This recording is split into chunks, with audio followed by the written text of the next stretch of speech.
Chapter शुरू करें इससे पहले आप लोगों को एक छोटी सी बात बता देते हैं।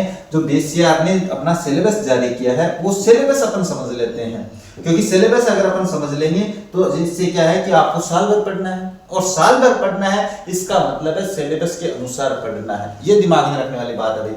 तो सबसे पहले बात करेंगे अपने जो सिलेबस जारी किया है अपने बोर्ड ने 2025-26 के लिए, जिसमें कुछ बदलाव हुए हैं। बदलाव के लिए मैं यहाँ पे आप लोगों को समझाने वाला हूँ, चिंता मत करो। पहले अपन इस सिलेबस के बारे में थोड़ा सा जानकारी ले लेते हैं ताकि आपको समझ में आ जाए, है ना। ये समझाने के बाद में छोटी सी बात है, ये आप लोगों को मैं समझा दूंगा यहाँ पे, क्यों दिक्कत कोई समस्या नहीं आएगी। अब बात करते हैं जो अपने बोर्ड है उसने जो सिलेबस जारी किया है उसमें देखो आपको ये तो पता है, इसमें समझाने की आवश्यकता नहीं है। 80 मार्क्स का होने वाला है अपना जो वार्षिक जो एग्जाम होती है उसका पेपर। 20 मार्क्स है वो आपके सेशनल मार्क्स होते हैं जो आप स्कूल से भेजे जाते हैं ना, इसके बाद तो टोटल हो गए 100 मार्क्स। अब बात करते हैं जो 80 मार्क्स है इनको किस तरीके से डिवाइड किया गया है वो देखते हैं। देखो जो बदलाव हुआ वो भी मैं समझाने वाला हूँ, इसीलिए मैंने साथ में 2025 का सिलेबस भी लगाया है ना, ध्यान में रखना। देखो रीडिंग बात करें, रीडिंग जो पार्ट आएगा वो आपके पास आएगा 15 नंबर का, तो इसमें कोई समस्या नहीं होने वाली है, ये सेम है। इसके बाद बात करें राइटिंग पार्ट के बारे में, तो राइटिंग पार्ट है इसमें थोड़ा सा बदलाव हुआ है, तो उसके बारे में थोड़ी सी बात करेंगे अपन, कहाँ पे बदलाव हुआ है। तो ये 14 नंबर का हो गया। इसके बाद में बात करें ग्रामर, तो इसमें भी बदलाव हुआ है, डिटेल अपन आगे पढ़ने वाले हैं। फिलहाल मैं यहाँ पे आपको समझाने वाला हूँ कहाँ पे बदलाव हुआ है, तो ये आपके पास 10 नंबर का होने वाला है। टेक्स्ट बुक की बात करें तो इसमें भी बदलाव हुआ है, ये आपके पास है जो फ्लेमिंगो बुक है, ये इंपॉर्टेंट हो जाती है एग्जाम की दृष्टि से पढ़ने के लिए, इसलिए ध्यान से सुनना मेरी बात को। ये जो सिलेबस है इसको ध्यान में रखना बहुत अनिवार्य होता है आप लोगों के लिए। सप्लीमेंट्री रीडर जो बुक है जिसको अपन विस्टस कहते हैं, इसके बारे में बात करें तो ये आपके पास 16 नंबर की आने वाली है, इसलिए इसको भी ध्यान से पढ़ना है। इसमें भी बदलाव हुए, तो ये जो बदलाव हुआ है वो कहाँ पे हुआ है उसके बारे में देखो बात करते हैं। ये जो बदलाव हुए हैं वो कहाँ पे हुए हैं, देखो आपके पास जो पहले रीडिंग पार्ट था, है ना, ये देखो ध्यान से सुनना। यहाँ पे ये जो रीडिंग पार्ट है ये पहले 15 का था, तो यहाँ पे भी 15 का है, कोई दिक्कत नहीं है। राइटिंग पार्ट पहले 15 का था, अब 14 का हो गया है। डिटेल में आगे बताने वाला हूँ, चिंता मत करो। इसके बाद ग्रामर पार्ट है वो 10 नंबर, पहले 8 की थी अब 10 की हो गई है ना। इसके बाद में फ्लेमिंगो पहले 28 की थी अब की बार 25 की कर दी है। इसके बाद में सप्लीमेंट्री जो बुक है विस्टस वो 14 नंबर की थी अब की बार 16 नंबर की कर दी है। तो ये छोटा सा बदलाव है, ये कोई ज्यादा बदलाव नहीं है, तो ये माइनर सा बदलाव है, इसको छोड़ो भैया आप लोग, है ना। तो ये ध्यान में रखना, इसको तो रख देते हैं अपन, और बाकी आपको इसके अनुसार पढ़ना है। अब डिटेल बताता हूं कि कौन सा कहां पे बदलाव हुआ है, इसके बारे में देखो डिटेल के बारे में बात करते हैं ना। डिटेल के बारे में बात करें अपन, छोटी सी बात बता देता हूं मैं आप लोगों को कि कहां पे क्या बदलाव हुआ है और आपको कैसे पढ़ना है ना। मैंने वैसे तो सारा बता रखा है, समझा रखा है, चिंता मत करो। अब देखो बात करते हैं जो पहला पार्ट है उसके बारे में, सेक्शन ए के बारे में बात करते हैं। जो सेक्शन ए है उसका जो पहला भाग है वो है रीडिंग, जो रीडिंग से संबंधित था ना वो 15 नंबर का आएगा, ये बता दिया मैंने यहाँ पे, है ना, ये 15 नंबर का आएगा। इसके बारे में देखो बात करते हैं। अब इसके बारे में बात करें तो छोटी सी बात बता देता हूं कि इसमें आपके पास 2 पैराग्राफ आने वाले हैं, 2 अनसीन्ड पेजेस आने वाले हैं। जो शब्दों की लिमिट है वो आप लोगों के सामने है। अब इसमें किस तरीके से हो सकता है, जो पैराग्राफ आएंगे दो पैराग्राफ आएंगे भाई, ये ध्यान में रखना है, ऐसे सोचा विचारी नहीं करनी है, इनके अथवा में नहीं आएगा, ध्यान में रखना। ये वो फैक्चुअल पैसेज हो सकता है, इसके अलावा डिस्कर्सिव पैसेज हो सकता है, इसके अलावा लिटरेरी पैसेज हो सकता है, किसी भी तरीके का हो सकता है। आपको तो दिमाग में रखनी है कि 2 पैराग्राफ आने वाले हैं और कितने कितने मार्क्स के आने वाले हैं वो डिटेल यहाँ पे दी हुई है। क्वेश्चन कैसे आने वाले वो भी यहाँ पे। तो जो पहला पैराग्राफ आएगा उसमें आपके पास 100 टाइप क्वेश्चंस पूछे जाएंगे भाई, एक लाइन के आंसर जो होते हैं वो पूछे जाने हैं, याद रह जाएगा। अब वो किस तरीके से आने वाले हैं इसके बारे में देखो, इसको भी दो डिवाइड में किया गया है भाई, 2 भाग में बांटा गया है। पहला है आपके पास क्वेश्चंस देने हैं, दूसरा जो भाग है वो वोकैब से संबंधित होने वाला है। तो वोकैब आपके लिए बड़ी इंपॉर्टेंट हो जाती है। तो इस चैप्टर में जो अपन शुरू करेंगे ना, इसमें से सारा कुछ समझाने वाला हूं, चिंता मत करो। अब बात करते हैं जो 6 क्वेश्चन, इसमें अपने पास 6 क्वेश्चंस आएंगे, जो 9 नंबर का पैराग्राफ आएगा, यानी इसमें आपके पास क्या है देखो 6 नंबर के तो क्वेश्चंस आएंगे और 3 नंबर का वोकैब पार्ट आएगा। तो टोटल कितने हो गए, टोटल हो गए आप लोगों के पास 9 अंक, 9 अंक हो जाते हैं। पहला पैराग्राफ जो आएगा वो 9 नंबर का आने वाला है, तो ध्यान में रह जाएगा। अब बात करते हैं जो दूसरा पैराग्राफ आएगा वो भी आपके पास आएगा, लेकिन सबसे बड़ी बात यह है कि इसमें मल्टीपल चॉइस क्वेश्चन ही होने वाले हैं, यानी मल्टीपल चॉइस क्वेश्चंस होंगे, एबीसीडी वाले होंगे। इसमें से 4 तो होंगे आपके पास क्वेश्चन से संबंधित, यानी अपने पैराग्राफ से जो क्वेश्चन पूछे जाएंगे उनके आंसर देने हैं, तो वो तो हो जाएंगे। 2 क्वेश्चन इसमें भी वो के पार्ट का होने वाला है, तो ये हो जाएगा। अब बात करते हैं कि जो टोटल अंक है वो कितने का हो गया है, वो टोटल अंक आपके पास हो गया 6 नंबर का, तो ये ध्यान में रह जाएगा। तो टोटल हो गए रीडिंग पार्ट आपके 15 नंबर के।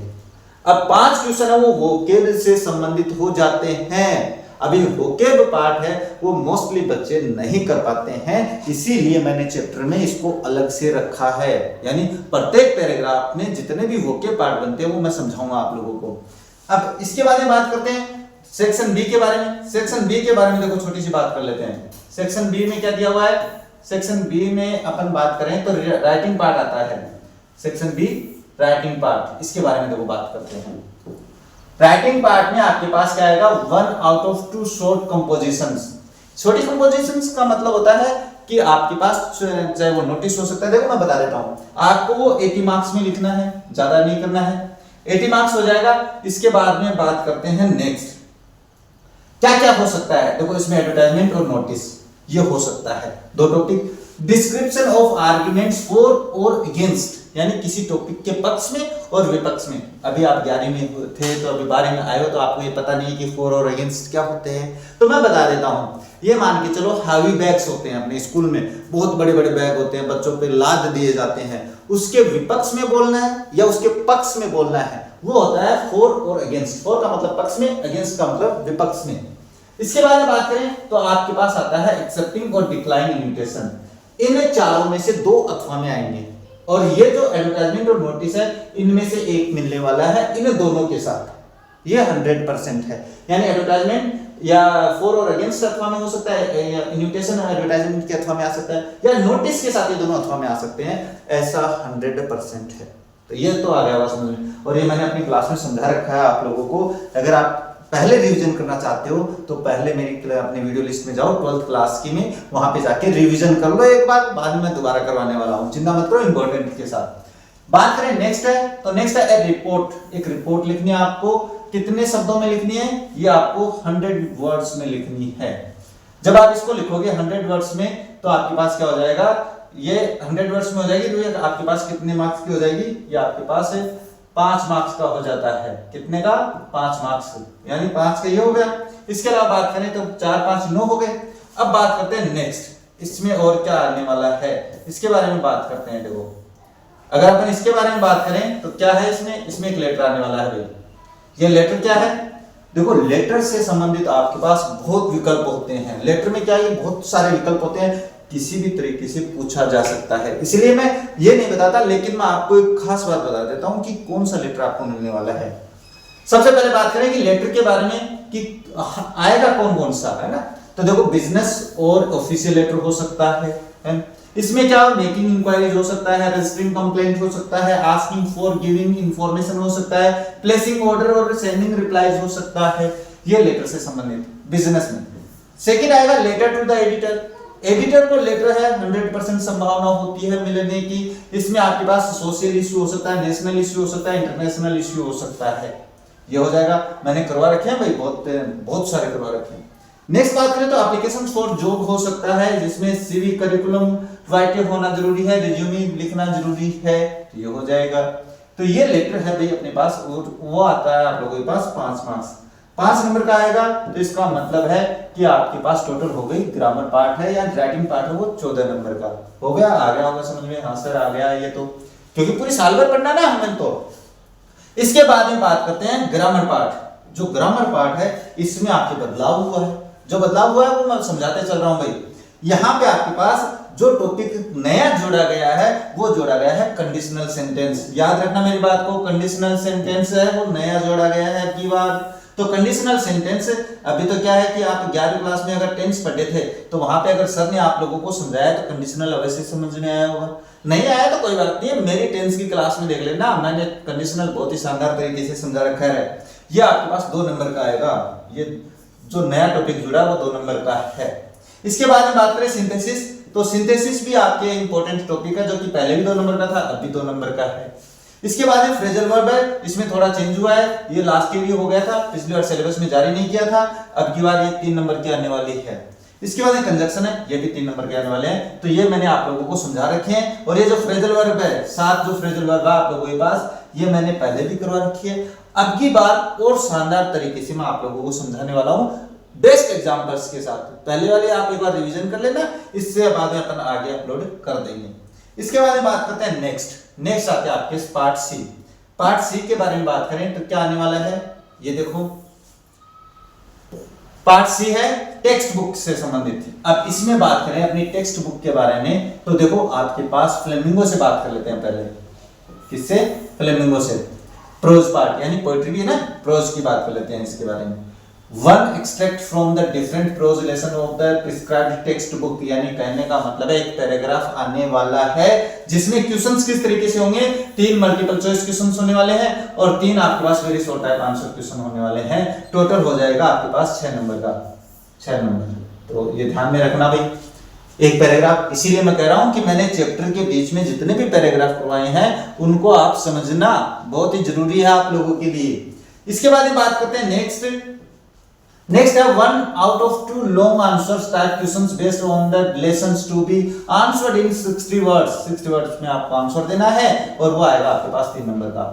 इसके बाद बात करें 2 short type questions भी आने वाले हैं भाई, और दोनों आपके पास 2-2 नंबर के होने वाले हैं। तो टोटल हो गए आप लोगों के पास 13 नंबर।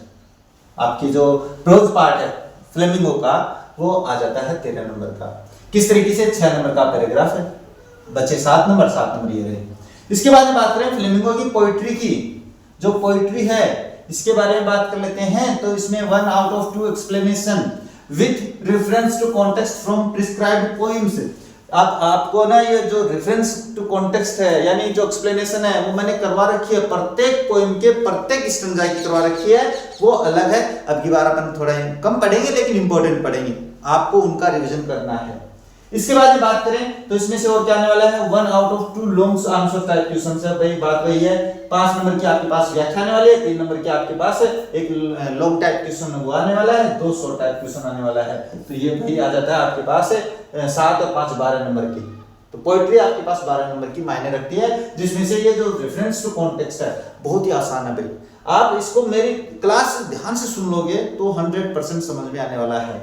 इसके बाद बात करते हैं आपकी जो टेक्स्ट बुक दूसरी है विस्टस, इसके बारे में।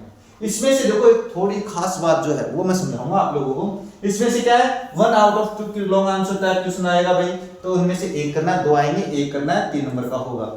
दूसरा मैं बता देता हूं 2 शॉर्ट टाइप क्वेश्चन आने वाले हैं, ये आ जाएगा। इसके बाद बात करते हैं 9 मल्टीपल चॉइस क्वेश्चंस आने वाले हैं 9 नंबर के, जो इंपॉर्टेंट बनते हैं आप लोगों के लिए। 9 नंबर ये जो आएंगे ये आपके पास पिछली बार नहीं थे 9 नंबर के, पिछली बार 6 नंबर के थे, अब क्या 9 नंबर के हैं, तो ये बदलाव हुआ है। तो ये जो बदलाव हुआ है ये आपके लिए बड़ा इंपॉर्टेंट है। मैंने पिछली बार भी ऑब्जेक्टिव टाइप क्वेश्चंस बनाए थे सभी के लिए, सभी लेसन से इंपॉर्टेंट बनाए थे। कोई 1 या 2 क्वेश्चन है वो नहीं आए थे, बाकी सारे इसमें से पूछे थे जो मैंने पढ़ाए थे। तो ये आपका सिलेबस है 2025 से 26 के लिए। इसके आधार पे अपन सारा जो है अपनी बुक है, अपनी ग्रामर है, वो सारा करने वाले हैं, चिंता मत करो। बढ़ते हैं अपने चैप्टर